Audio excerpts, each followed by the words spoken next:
Hoje, quero analisar como a economia global entrará em colapso. Especificamente, como o EUA, a economia entrará em colapso por causa desta guerra. O argumento que quero apresentar hoje é que os colapsos financeiros não acontecem por acaso ou naturalmente. Isso precisa ser projetado, e esse é um conceito muito difícil para nós entendermos. Tudo bem? Em economia, existe algo fundamental chamado ciclo econômico de expansão e de recessão, que basicamente afirma que, ao longo da história, dentro do sistema do capitalismo, você tem sempre a economia cresce e quebra. É o ciclo de expansão e recessão. E a ideia é que, se você estuda a economia, eles ensinam que isso é apenas uma parte natural do capitalismo. Porque, em tempos bons, as pessoas gastam dinheiro demais, ficam excessivamente confiantes e acabam desperdiçando muito dinheiro. E então tudo desmorona, a economia piora. E por isso você precisa focar em ser mais enxuto, eficiente e resiliente.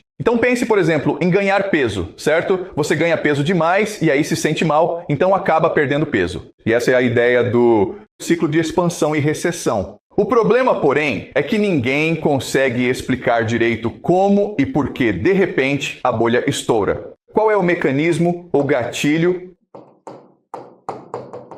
que estaria nos levando para um colapso total? Se você estudar economia, nunca, jamais saberá a resposta.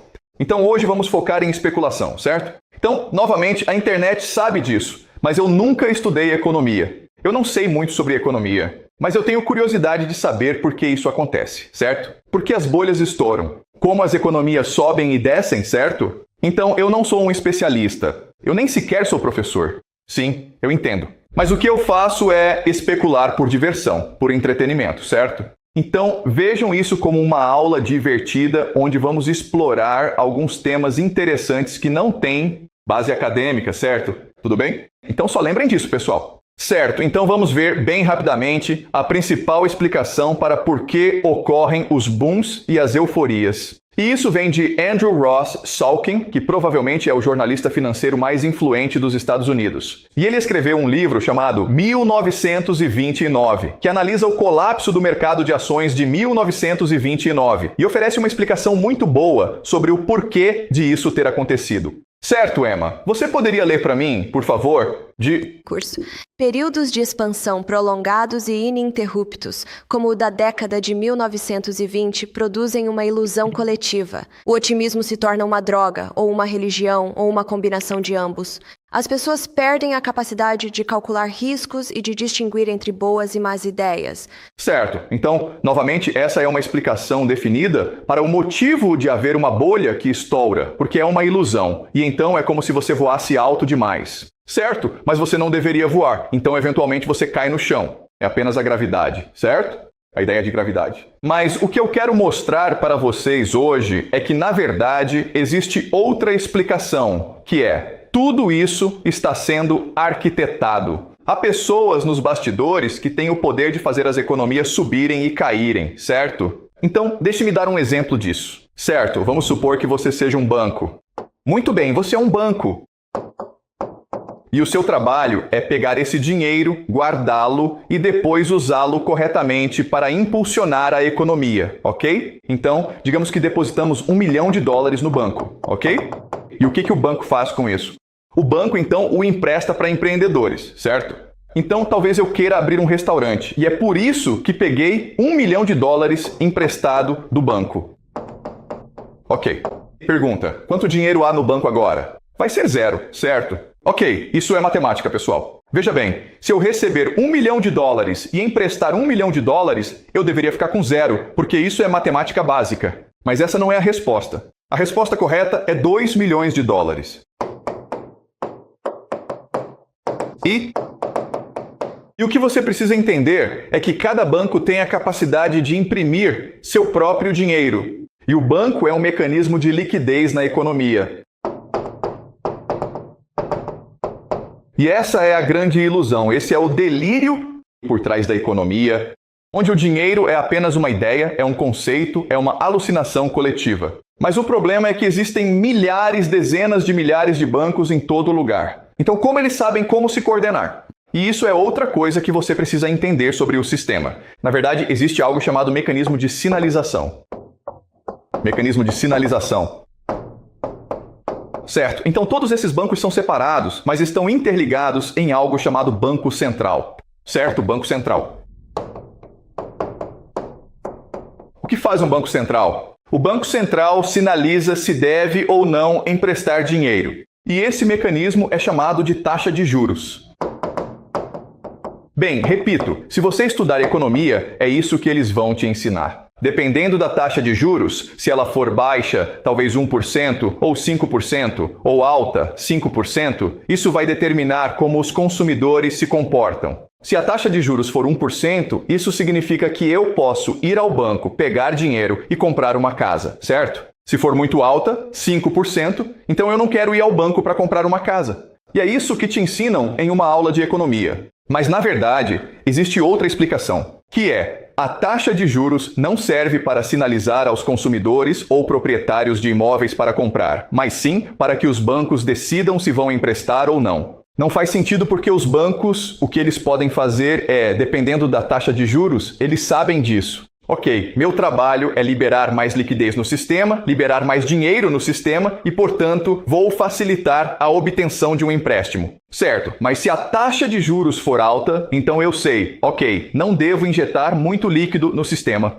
Portanto, dificultarei o processo de solicitação de empréstimo. Ok? Ou seja, a taxa de juros não é definida para orientar o comportamento do consumidor. Ele foi criado para coordenar a liquidez no mercado. Ok? Faz sentido? Ok. Portanto, esses são dois aspectos muito curiosos desse sistema que as pessoas realmente não entendem. Então, para entender o sistema, vou explicar para vocês como o mundo funciona, certo? E eu já expliquei isso antes, mas quero resumir e aplicar a este cenário, ok? Então, a primeira coisa a entender é que vivemos na caverna de Platão, certo? Ou seja, todos nós estamos acorrentados ao chão e assistindo a uma tela. E por trás disso está esse grande fogo onde a elite cria marionetes para que possamos coletivamente alucinar nossa própria realidade. E esse mecanismo que nos permite coordenar nossa imaginação chama-se naturalmente dinheiro.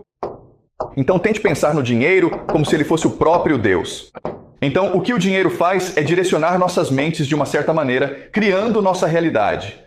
Muito bem, então lembrem-se e relembrem essa ideia e mantenham-na em mente, ok? Assim, graças a esse conceito, podemos criar o mundo em que vivemos hoje, certo? Então lembre-se de como o mundo está estruturado. Bem, você tem o império, mas aí você tem os mestres do jogo. Quem são os mestres do jogo? Existem pessoas no setor financeiro, ok, isso inclui o banco financeiro. Meu nome é Sam Mance. Banco Mundial, Fundo Monetário Internacional, Wall Street, City de Londres. São diferentes organizações financeiras que se coordenam entre si e são as mestres do jogo. E o que eles fazem é controlar como o ZEUA, dólares, que é a moeda deste jogo, eles controlam como o ZEUA. O dinheiro circula pelo sistema. Então, o USD. E isso cria naturalmente a economia global. Mas não podemos deixar as pessoas pensarem que são um grupo de pessoas manipulando este jogo, porque aí elas vão achar que isso não é justo, não é transparente, certo? E não é um jogo limpo. Então o que você faz é criar organizações multilaterais chamadas de ordem internacional, baseada em regras, como a OMC, a ONU, e faz com que elas acreditem que, são essas organizações imparciais que realmente controlam o jogo. Então é justo, transparente e responsável perante o povo, ok? Então você reforça isso usando a mídia. Educação e cultura. E juntos, estes três irão criar os valores e normas que nos façam acreditar que este é um jogo justo, aberto e transparente, no qual todos podemos ganhar, ok? Assim, quando ocorrer um colapso, não será porque há pessoas orquestrando esse colapso nos bastidores. É porque é uma lei da gravidade. Isso simplesmente acontece naturalmente neste jogo. Não é culpa de ninguém. É que a gente era preguiçoso e corrupto demais, entendeu? Certo. Então, algumas coisas para lembrar sobre o sistema é que esse sistema não é tão limpo quanto você pensa, porque existem forças opostas a ele, certo? E essas forças opostas são forças como o nacionalismo, ok? Ou identidade étnica. Depois você tem a social-democracia. Direitos individuais, certo? Então, é claro, você tem a religião. Certo? Então, existem essas forças contrárias que tentam desestabilizar o sistema. Então, o que acontece é que existem outros sistemas que mantêm o sistema em funcionamento e respondem a essas forças contrárias. Tudo bem? E eles são inteligência, espiões, basicamente, crime e ciência. E por trás dessas três forças existem três conjuntos de instituições poderosas, ok? Trata-se de capital transnacional, sociedades secretas e, por último, as famílias de elite, ok? Algumas pessoas os chamam de Illuminati, ok? Não importa, né? É assim que o mundo funciona. E sustentando essa elite, existe algo chamado ocultismo, que vamos estudar mais adiante, ok? Certo. Então, algumas coisas que se destacam nesse sistema e que vocês podem perceber são, pessoal, vejam só. O capital transnacional também são os mestres do jogo, assim como a economia global, ok? Isso é importante porque, lembrem-se, esse sistema é o parasita. E este sistema é o host. Assim, o capital transnacional é tanto o parasita quanto o hospedeiro. É ao mesmo tempo o mestre do jogo e o jogador, ok? Obviamente, isso leva a muita corrupção. Então a questão é, como conseguimos implementar esse sistema? De onde veio o sistema? Então, deixa eu contar um pouco de história, tá bom? Então, o ano é 1688 e este evento na Grã-Bretanha é chamado de Revolução Gloriosa. Pense na Revolução Gloriosa como um casamento entre dois impérios, o Império Britânico e a República Holandesa, certo? Inglaterra e a República Holandesa. Neste momento da história, em 1688, a República Holandesa é a região mais rica do mundo, porque controla o comércio de especiarias. Nessa época da história, especiarias são a mercadoria mais valiosa. O problema da República Holandesa é que ela não consegue se defender na Europa. É facilmente invadida. Também é protestante. Então, e eles estavam sendo atacados pelos católicos, a França Católica, a Igreja Católica, assim como os Habsburgos, o Sacro Império Romano. Então, o que eles concordaram em fazer foi unir suas forças, certo? O que acontece é que a riqueza da República Holandesa vai para a Inglaterra, certo? E cria, em 1694, o Banco da Inglaterra. Certo, então este é um banco privado que não presta contas ao público. O que ela faz é o seguinte, imprime dinheiro. E quem compra isso? O parlamento compra. Ok? E essa é uma inovação gigantesca que permitiu ao Império Britânico conquistar o mundo. Porque antes, se você fosse rico e emprestasse seu dinheiro a um rei para financiar guerras, isso era perigoso. Porque o rei podia morrer, ou o rei podia perder a guerra, ou o rei podia não te pagar de volta, certo? Mas se você empresta dinheiro ao parlamento, que é o Estado-nação, então você tem garantia de receber seu dinheiro de volta. Enquanto a nação existir, certo? E nesse momento da história, a Inglaterra é a área mais segura da Europa porque é uma ilha protegida pela Marinha Real, tudo bem? Então, essa é uma inovação que muda para sempre a história da humanidade. E existem três características principais neste sistema, ok? A primeira ideia é a de que os lucros sejam privatizados. As perdas são socializadas. Sendo rico, você provavelmente investirá no Banco da Inglaterra. É impossível o banco perder dinheiro. Se a Inglaterra perder uma guerra, ela pagará. Se vencer, você lucra. Ok? Portanto, esse é o primeiro conceito que você precisa entender. Todos os lucros são privatizados. Todas as perdas são socializadas, absorvidas pela nação, pelo Estado, pelo povo. Essa é a primeira coisa. Em segundo lugar, neste sistema, a forma de gerar riqueza é através da atividade. E o que isso significa? Significa guerras, certo? Então, se eu te der dinheiro, você tem que fazer alguma coisa com ele. Você precisa ir gerar mais lucro. E a maneira de fazer isso é através da guerra. E foi por isso que o Império Britânico começou a se expandir muito rapidamente pelo mundo. Porque precisava gerar lucros para os banqueiros. Ok? Isso inclui, é claro, as guerras napoleônicas. 7 deles. Inclui algo chamado Grande Jogo. Uma guerra entre a Rússia e a Grã-Bretanha pelo controle da Ásia Central. Além disso, incluiu também o território da Índia, a conquista da Índia e depois o processo de conquista da China. Ok? Ok? Isso não faz o menor sentido. Essas guerras que continuam abertas, está tudo bem? Então, o que resta é o lucro. Então, a segunda característica é que você está sempre criando mais atividade. Tudo bem? Ok. E o terceiro ponto fundamental é o conceito de transnacionalismo. Ok? Fronteiras abertas. Assim, acredita-se que o capital deva ter a liberdade de se deslocar de um lugar para outro. É preciso construir sistemas para movimentar capital de um lugar para outro, ok? E a última coisa que quero abordar é, ok, isso é ótimo para os banqueiros, mas as pessoas olham para isso e pensam que é um sistema injusto. E é mesmo, não é? Então agora você tem que fazer uma lavagem cerebral nas pessoas para que acreditem que este é um sistema justo. E é por isso que você cria uma nova ideia chamada materialismo. Ou o dinheiro é Deus. E assim, o que estava acontecendo era que o capital transnacional, o Banco da Inglaterra estava patrocinando grandes intelectuais para criar as principais ideologias que sustentassem a ideia de que o dinheiro é Deus. E entre eles estão John Locke, que argumentava que a propriedade privada é um direito dado por Deus. É um direito inerente, tanto quanto a liberdade, tanto quanto a felicidade. E ele é o fundador de uma teoria chamada empirismo.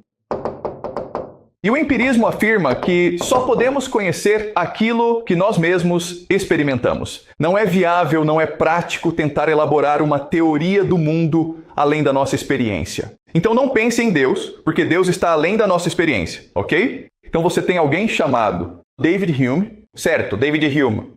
Além disso, o filósofo David Hume defendeu fervorosamente o ceticismo. E o ceticismo afirma de maneira bastante simples e direta que tudo o que você sabe pode não ser totalmente válido, porque o seu conhecimento se baseia única e exclusivamente em sua crença, ok? Portanto, Roma é a capital da Itália. Você já esteve em Roma? Provavelmente não, ok? Onde você aprendeu isso? Você aprendeu isso na escola memorizando esse fato. Basicamente, devemos ser céticos em relação a tudo o que sabemos, porque a maior parte do que sabemos é costume ou hábito, ok? Essa é, portanto, a ideia do ceticismo. Então agora o problema é, ok, ceticismo e perigo simplesmente significam que, na verdade, não sabemos nada e que Deus não existe de verdade. Então como podemos projetar a sociedade? E assim surge uma nova ideia chamada unitarianismo.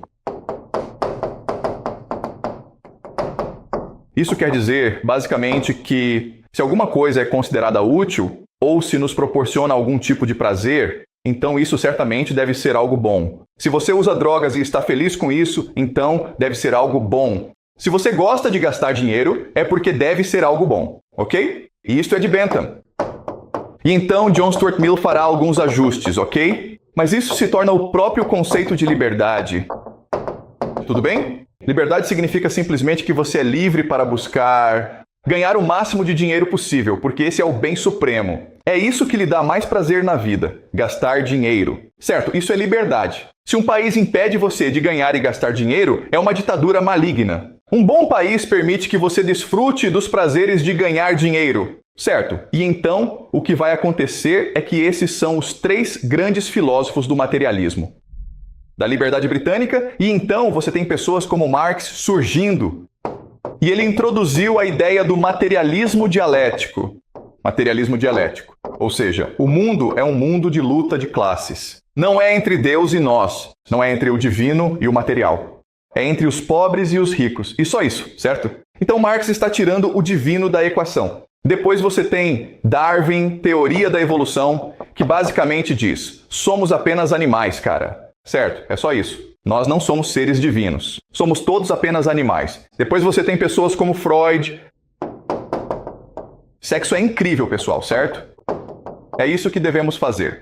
Deveríamos ganhar muito dinheiro e depois fazer o máximo de sexo possível. Porque é isso que somos. Somos apenas macacos, ok? Assim, isso se torna fundamental, pela ideia de que o dinheiro é Deus. Tudo bem? Então, o que acontece é que o capital transnacional que conquistou o Império Britânico agora busca novas oportunidades para seus investimentos, ok? Então, o próximo passo é, obviamente, a América. O problema é que os americanos acabaram de fazer uma revolução para destruir o americano para se livrar do Império Britânico, certo? Então, os americanos não querem o capital transnacional. Eles não querem que o Banco da Inglaterra ou a City de Londres entrem e os conquistem. Então, o que acontece é que a City de Londres, o Banco da Inglaterra, usam agentes na América. E esses agentes, claro, são chamados... São 3. Bem, na verdade são muitos, mas esses agentes incluem John Rockefeller, nomes como Carnegie, Andrew Carnegie, J.P. Morgan e também Vanderbilt. E eles, por si só, monopolizarão diferentes indústrias com os recursos e o capital do Estado de Londres e do Banco da Inglaterra. Então, é claro, John Rockefeller monopoliza o petróleo.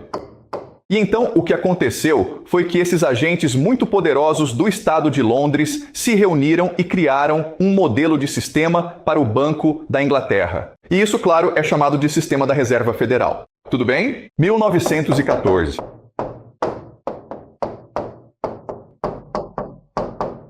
E para não ficar por isso mesmo, depois que o Sistema da Reserva Federal é criado, 3 coisas acontecem, certo? Primeiro, os Estados Unidos entram na Primeira Guerra Mundial, depois ocorre o colapso da Bolsa de Valores em 1929, seguido pela Grande Depressão, e então, em 1941, os Estados Unidos entram na Segunda Guerra Mundial. Você entende? Assim, o Sistema da Reserva Federal significa que, tal como na Grã-Bretanha, os Estados Unidos são agora controlados pelo capital transnacional. E o sistema continua o mesmo, onde os lucros são privatizados e os prejuízos são socializados. E onde é importante abrir o país, a movimentação de capitais. Tudo bem? Certo, então, como sabemos, os Estados Unidos vencem a Segunda Guerra Mundial. E o que fazem agora é tentar expandir esse sistema pelo mundo, especificamente para o Japão e a Europa, certo? Onde conseguem controlar o território. E, eventualmente, travam uma guerra fria com a União Soviética, mas acabam vencendo. E então, basicamente, após o colapso da União Soviética, pelos próximos 20 a 30 anos, tem controle total sobre o mundo. Algo que chamamos de momento unipolar. E durante o período unipolar, o que acontece é que a produção industrial dos Estados Unidos se transfere para a China e os Estados Unidos se concentram completamente no setor financeiro. Isso levou à grande crise financeira de 2008. Tudo bem, certo? Então deixe-me dar um pouco de contexto sobre a crise financeira, ok? Você não precisa saber tudo. Vou dar muitos detalhes, mas quero que você entenda a estrutura básica, ok? Então, o que permitiu que a grande crise financeira acontecesse foi algo chamado subprime, certo? Subprime significa simplesmente que você está emprestando dinheiro para pessoas que não podem te pagar de volta. Nesse contexto, trata-se de emprestar dinheiro a pessoas pobres para que comprem casas. Antes, os bancos não queriam fazer isso, mas existem certos fatores que contribuem para a existência do mercado subprime. Então, a primeira coisa é que Bill Clinton, ele realmente queria aumentar a participação de acionistas minoritários, de casas. Ele queria que os negros comprassem mais casas. Mas, novamente, os negros eram historicamente pobres, então os bancos não emprestavam dinheiro para eles. E é por isso que Bill Clinton incentivou o governo a ajudar os proprietários de imóveis pertencentes a minorias. Quer dizer, as minorias a comprar casas, ok? Então essa é a primeira coisa. E esse era um objetivo nobre. A segunda coisa que aconteceu, e que é mais importante, foi que em 1999, Bill Clinton revogou uma lei chamada Glass-Steagall. Lei. E o que é isso? A lei Glass-Steagall dizia apenas que, se você é um banco e recebe dinheiro de depositantes, não pode se envolver em empréstimos arriscados, certo? Se você é um banco de investimentos, ok, se você é um banco de varejo, não pode se envolver em empréstimos arriscados. Mas, se você é um banco de investimentos, um banco privado, pode se envolver em empréstimos arriscados. E foi isso que a lei dizia, basicamente, certo? É uma tentativa de mitigar o risco no sistema. Mas, ao revogar a lei Glass-Steagall, o que você faz é combinar o varejo e o investimento juntos. E assim, esses bancos agora se tornam muito grandes. E uma vez que eles se tornam muito grandes, precisam criar veículos financeiros para gerar mais lucro, certo? E ao mesmo tempo, o que está acontecendo é que, como os Estados Unidos vivem um momento unipolar, todo mundo quer investir na América porque acha que é o lugar mais seguro para colocar seu dinheiro, certo? Isso inclui o GCC, a China, a Europa e seus fundos de pensão, e também o Japão. O Japão está investindo nos Estados Unidos por causa de algo chamado de carry trade, do iene. Isso é uma das coisas mais burras do mundo, porque nesse momento da história, o Japão está sofrendo com deflação, certo? Ninguém está gastando dinheiro. Então, o que o governo faz é emprestar dinheiro para as instituições a 0% de juros, certo? Agora, as instituições deveriam pegar esse dinheiro e promover mais liquidez no sistema. Mas em vez disso, o que elas fazem é pegar esse dinheiro e usá-lo para tomar empréstimos ou comprar títulos do Tesouro do Zewana. Títulos do Tesouro, que pagam 5%, certo? Então, você está pegando dinheiro emprestado a 0% e depois emprestando a 5%. E isso é algo chamado de Yen Carry Trade, certo? É uma das coisas mais absurdas do mundo. Não vamos entrar nesse assunto, mas, novamente, há uma quantidade enorme de dinheiro entrando no CCNY, nos mercados financeiros, e eles precisam criar mais veículos de investimento para os investidores, certo? E eles criam algo chamado CDOs, que significa obrigações de dívida colateralizadas. Certo, mas basicamente isso só significa subprime, não é? A ideia é que hipotecas são um bom investimento, porque as pessoas têm que pagar uma hipoteca mensal, certo? Portanto, você tem uma certa quantia garantida no final do mês, certo? O problema, claro, é que o subprime pode levar ao calote. Certo, mas nesse momento da história, ninguém estava preocupado com inadimplência por causa da ideia de grande demais para quebrar. O que significa que, veja bem, o sistema está estruturado de forma que todos estejam envolvidos. E se esses proprietários de imóveis deixarem de funcionar, e os bancos também, então toda a economia entra em colapso, ok? Portanto, a ideia é grande demais para falhar, o sistema continuará funcionando porque, se uma certa porcentagem de proprietários de imóveis se tornasse inadimplente, todo o mercado imobiliário entraria em colapso. Certo? Faz sentido, pessoal? Muito bem, isto é um grande esquema Ponzi. Mas sabemos de fato que em 2008 esse sistema entrou em colapso. E por muito tempo acreditamos que foi porque houve inadimplências demais. Foram inadimplências demais, então esse sistema teve que colapsar. Mas se você olhar para o que aconteceu, vai descobrir que isso não é verdade. Tudo bem, os bancos poderiam simplesmente optar por continuar a rolar a inadimplência. Certo, ou seja, você me deve $1.000, certo, pela hipoteca, mas não consegue me pagar. O que eu faço? Bem, eu digo, me pague no mês que vem, certo?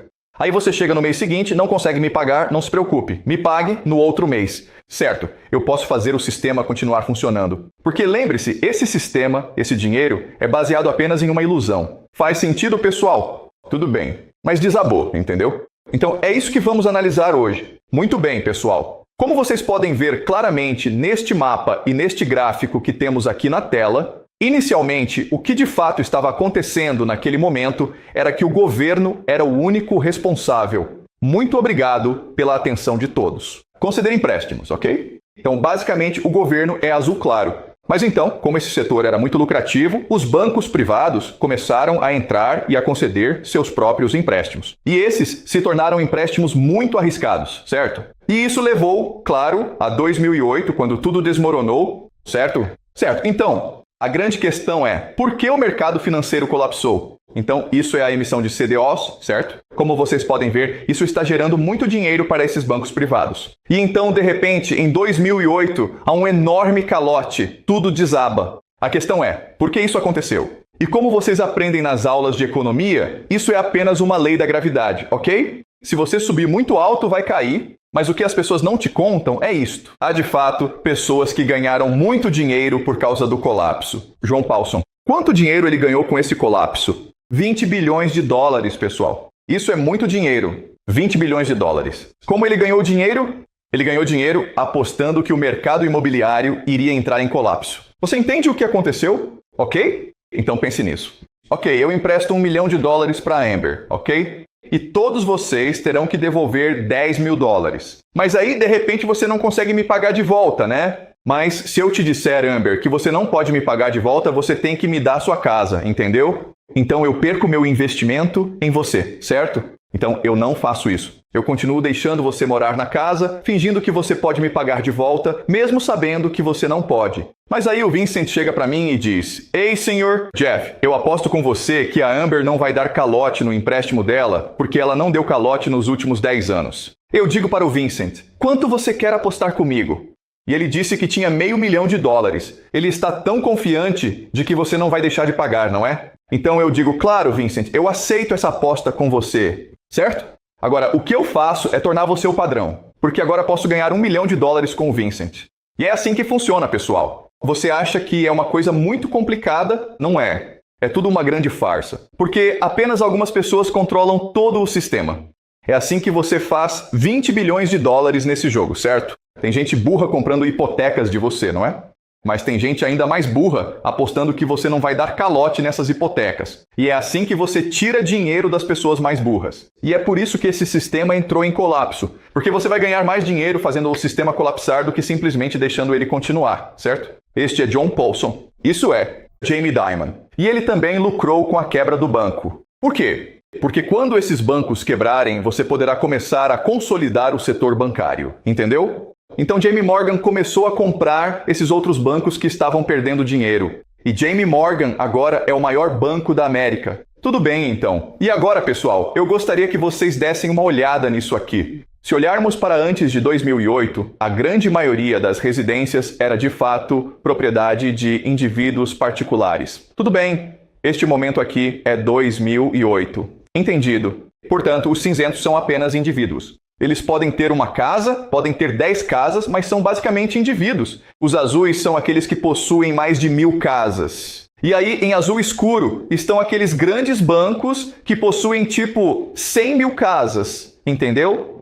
Então, antes de 2008, você pode ver que a maioria das pessoas estava numa zona cinzenta, ok? São apenas indivíduos. Mas depois do colapso, você vê o azul e o azul escuro subirem bastante. Por quê? Porque esses proprietários perderam suas casas. Então, esses bancos e essas empresas entravam e compravam-nos a preço de banana. Não faz sentido. Então, não é bem assim. A grande crise financeira de 2008 destruiu milhões de vidas, mas a tornou lucrativa para alguns indivíduos e instituições poderosas. Ok? Certo? Uma consequência importante. Então você fica tipo, ok, não, senhor. Jung, você não entendeu. É a gravidade. Eventualmente, uma bolha tem que estourar. Bem, hoje temos duas bolhas. Temos algo chamado bolha de capital privado, bolha de crédito privado, onde bancos privados emprestam dinheiro para empresas privadas. E as pessoas dizem que custa $200. E ainda não desabou. Por quê? Porque os bancos privados permitem que as empresas privadas que estão perdendo dinheiro continuem funcionando. Você entende?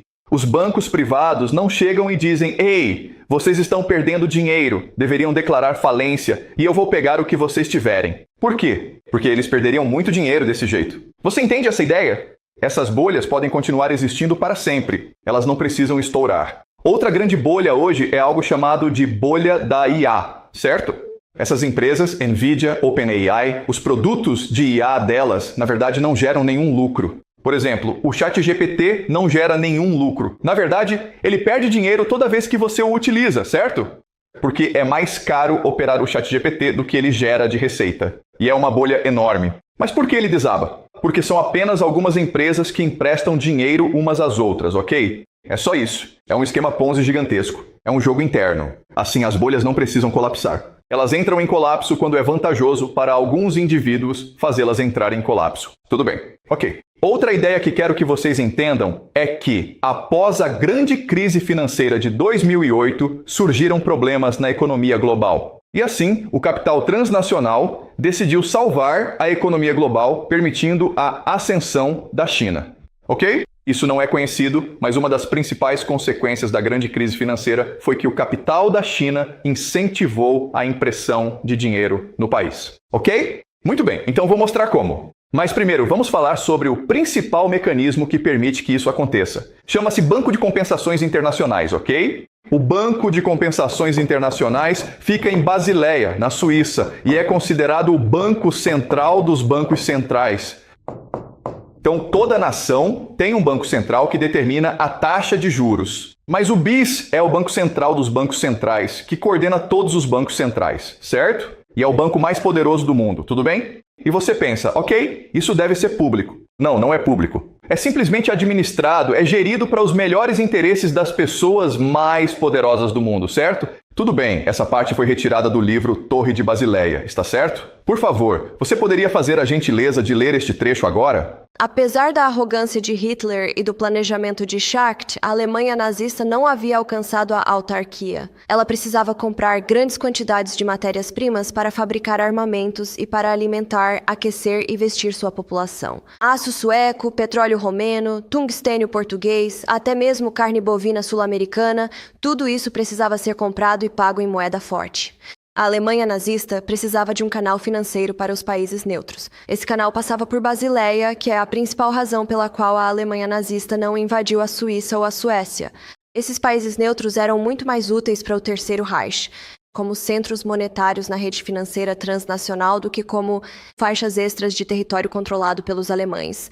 Então, o que isso significa é o seguinte: em seus discursos, Hitler prometia a independência da ordem financeira global controlada pelos britânicos. Mas você realmente não pode fazer isso porque simplesmente precisa comprar coisas de outros lugares. Mas aí você pensa, preciso de um banco que me empreste dinheiro para comprar coisas, mas também me ajude a facilitar transações. Essa é a ideia do capital transnacional. E o capital transnacional, eles realmente não se importam se você é mau. Eles não se importam. Eles só se importam com como eu posso ganhar dinheiro? Assim, esse banco, o Banco de Compensações Nacionais e Capital Transnacional, estava ajudando a financiar a máquina de guerra nazista porque isso era lucrativo, ok? E você pensa, ok, depois que Hitler perdeu, os americanos certamente saberiam, ok, que o Banco de Compensações Nacionais é maligno porque ajudou os nazistas. Portanto, devemos destruir o Banco de Compensações Nacionais, ok?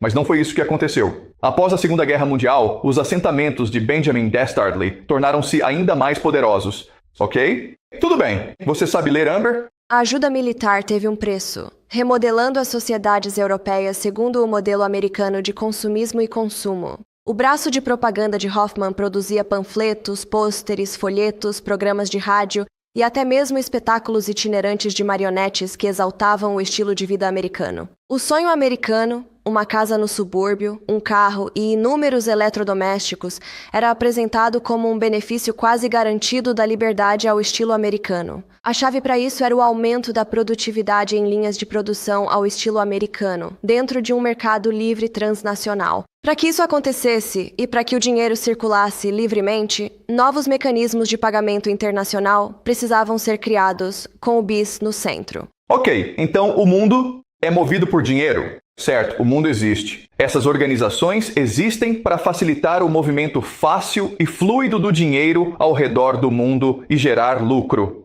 Meu Deus, ok. Então, depois de 2008, o Acordo Nacional de Liquidação de Bangla teve um problema porque a economia global estava desacelerando. A Europa tinha perdido muito dinheiro, os Estados Unidos tinham perdido muito dinheiro. Então, a solução deles foi: vamos transferir o centro de gravidade dos Estados Unidos e da Europa para a China. E você pensa, ok, como é que se faz isso então? Você faz isso com algo chamado taxa de câmbio. Certo, taxa de câmbio é muito simples. Renminbi para USD, certo? Então, lembre-se de como a taxa de juros em uma economia nacional é um mecanismo de sinalização para indicar se deve aumentar ou diminuir a liquidez. Bem, a taxa de câmbio no mercado internacional é um mecanismo de sinalização para dizer a outras nações se devem ou não negociar com outra nação. Certo, isso faz sentido para vocês? Muito bem, então vamos ver o que aconteceu. Assim, durante muito tempo, a moeda chinesa foi negociada acima de 8 em relação ao dólar. Porque lembre-se, o dólar é o principal mecanismo. É o principal mecanismo. Todo o comércio global. E aí, olha só, a partir dessa época, por volta de 2008, pessoal, fica difícil aumentar o valor. Certo, e agora o mundo sabe. Eu deveria negociar com a China e a China pensa, bem, ok, minha taxa de câmbio está mais alta do que antes, portanto, devo comprar mais coisas do mundo. Certo, mas sabendo disso. Mas agora que tenho acesso a commodities do mundo, então eu deveria saber. Eu preciso promover minha economia para usar esses recursos. Então, eu deveria gastar mais dinheiro em infraestrutura. Eu deveria construir mais ferrovias de alta velocidade. Eu deveria construir aeroportos, ok? E foi isso que a China fez. Veja como em 2008, justamente quando as economias americana e europeia estavam sofrendo, a economia global estava sofrendo, a economia chinesa, a China começou a ter uma taxa de câmbio mais alta, ok? E continuou subindo, cada vez mais alto. E depois, o que tentaria fazer com isso? Está pensando em começar a comprar coisas do mundo todo com ele? Ok, novamente, este é um mecanismo de sinalização em que o Banco de Sentimentos Nacionais está dizendo ao mundo que é seguro. Agora vocês podem vender para a China, nós garantiremos a China. Tudo bem. Isso porque o Banco de Compensações Internacionais precisa tentar comprar mais coisas do mundo. E isso começou a acontecer por volta de 2008, certo? Esse enorme aumento nas importações. E como todas as commodities estavam indo para a China precisava gastar essas commodities, então começou a construir infraestrutura, certo? E como financiou a construção dessa infraestrutura? Empréstimos bancários, pessoal. Empréstimos bancários, tudo bem? Então, isto é a China. Desculpe. Isto é a China, certo? Olha só isso. Olha só isso. Olha só isso. Isto é a China. 2008. Em 2008, basicamente, as economias da China, dos Estados Unidos, do Japão e da Europa eram muito semelhantes. Os sistemas bancários deles eram praticamente iguais. Mas a partir de 2008, nossa, olha só isso. Tudo isso está sendo orquestrado pelo Banco de Compensações Internacionais, por algumas pessoas trabalhando nos bastidores. Olha só isso. Olha como isso é insano. Certo, então o que isso significa? Significa que hoje a China tem os maiores bancos do mundo. Este é o JP Morgan, o maior banco dos Estados Unidos. Este é chinês, este é chinês, este é chinês, este é chinês, este é japonês, certo? Os 4 maiores bancos do mundo são chineses. Por quê? Porque no sistema bancário as dívidas são passivos, quer dizer, os passivos também são ativos, entendeu? Todo esse dinheiro que os bancos chineses possuem são apenas passivos, ok? É assim que o sistema funciona. É tudo uma ilusão. O que impede o sistema chinês de entrar em colapso é o fato de que toda a dívida na China é localizada, em vez de nacionalizada. Então, mesmo que esses bancos chineses estejam muito endividados, eles estão endividados em áreas locais, não em áreas nacionais. E tudo isso significa que o Banco da China não tem tanta dívida em relação, por exemplo, ao Banco do Japão. Certo? Então a dívida no Japão é nacionalizada, enquanto a dívida na China é localizada. Certo, ok. Então, outra grande consequência da China, dos chineses, do crescimento do sistema bancário chinês, é que a China começou a exportar seus produtos para o mundo todo. Certo. Então, como você pode ver, no ano 2000, os Estados Unidos realmente dominavam o mundo em exportação de manufaturados. Certo?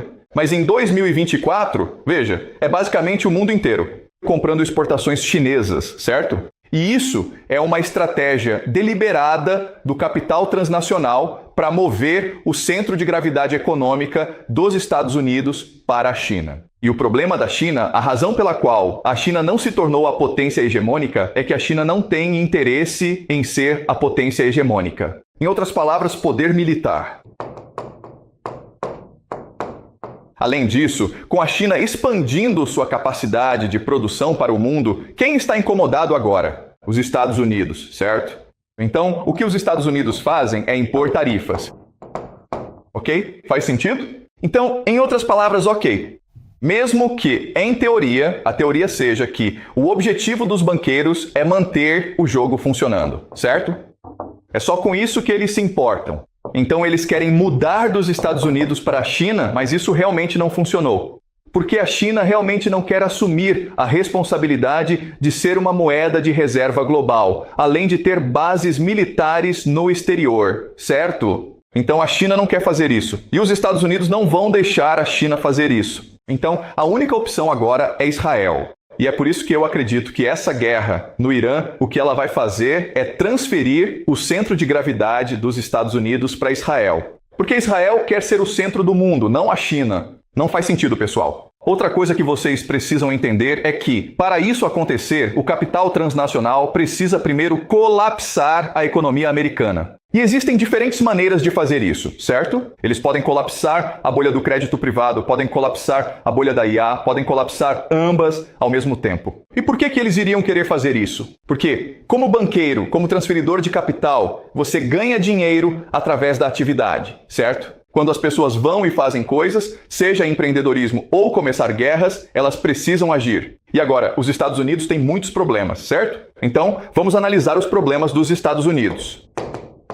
Primeiro, temos o envelhecimento. A elite está cada vez mais velha, portanto menos ativa, menos enérgica e menos empreendedora, entendeu? Depois, existe algo chamado flexibilização quântica, que é como ter dinheiro demais no sistema.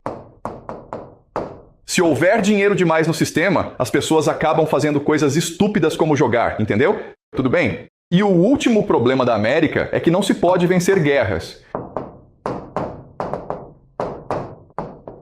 Certo, por exemplo, essa situação com o Irã está mostrando que o exército americano não é tão forte quanto você pensa. Como capitalista transnacional, note 3 pontos. A população envelhece, há dinheiro demais circulando, gerando apostas imprudentes e o exército americano decaiu. Logo, você levará seu capital dos alien pool para o exterior. Mas antes de fazer isso, o que você quer é criar uma crise financeira para ganhar o máximo de dinheiro possível. Exatamente como a crise financeira de 2008, certo? Então, não sabemos quando isso vai acontecer, mas podemos ter certeza de que vai acontecer e será de repente, certo? Certo, isso faz sentido para vocês, pessoal. Agora, você deve estar pensando, espera aí, por que Trump e os americanos permitiriam que isso acontecesse? Eles devem saber que isso está por vir. E a resposta é porque, a longo prazo, é do interesse dos Estados Unidos que a economia colapse e que o capital transnacional vá para outro lugar.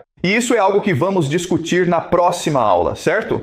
Qual é a estratégia americana de longo prazo? O capital transnacional está deixando os Estados Unidos. Então eles vão ficar tipo, meu Deus, Banco da Inglaterra, City de Londres, esses parasitas estão indo embora? Obrigado, caiam fora daqui, certo? E o que vai acontecer é que, uma vez que eles saiam, os Estados Unidos provavelmente terão um futuro muito mais promissor. E isso é algo que vamos discutir na próxima aula. Mas alguma pergunta? Sim. Então, parece que os Estados Unidos estão em uma situação de desvantagem, mas eles sabem o que estão fazendo e estão apenas mandando os parasitas para fora do país e obtendo um benefício mais a longo prazo. É isso mesmo? Ok, isso é algo que vamos discutir na próxima aula, certo? Mas isso não é uma estratégia deliberada, tudo bem? Porque, se você pensar bem, um colapso econômico destruiria muita riqueza nos Estados Unidos. Provavelmente criaria condições para uma guerra civil no país e causaria muita dor. Mas para certas pessoas, por exemplo, Donald Trump, que acreditam que essa dor é necessária. Para que os Estados Unidos voltem a ser grandes, certo? Foi o que ele disse. O lema dele é: o que faz a América ser grande novamente? E como você faz isso? Você se livra desses parasitas? Mas para se livrar dos parasitas, pessoal, é um processo doloroso, muito doloroso. É como um câncer, certo? Vocês já passaram por um tratamento contra o câncer? É doloroso. Quimioterapia, eles fazem cirurgia em você. Você tem que, comer aquela comida ruim o tempo todo. É um processo doloroso, certo? Então, o capital transgênero é uma força parasitária. É um câncer no hospedeiro americano. Eles precisam se livrar disso, mas será um processo muito doloroso. Isso vai levar muito tempo. Anos, possivelmente décadas, ok? Sim, Amber. Então, se os capitalistas transnacionais deixarem os Estados Unidos, como você acha que essa mudança impactaria a economia global? Ou será que não aconteceria? Sim, tudo bem. Tudo bem. Certo, então isso é algo que discutiremos mais tarde, ok? Mas deixe-me mostrar como essa mudança acontece. Muito bem, então neste momento você está na América. E o melhor lugar para você se mudar é Israel. Ok? Por quê? Porque você se interessa por atividades, ok? Você tem interesse em investir seu dinheiro em um lugar onde ele vai render, certo? E por que Israel está crescendo? Bem, por causa do projeto grande Israel, certo? Eles querem conquistar o Oriente Médio, mas depois precisa ser reconstruído, certo? Após a guerra, reconstruindo. E então o que vai acontecer é que se tornará o centro do comércio global. Porque Israel controla a África. E isso é algo que discutiremos na próxima aula.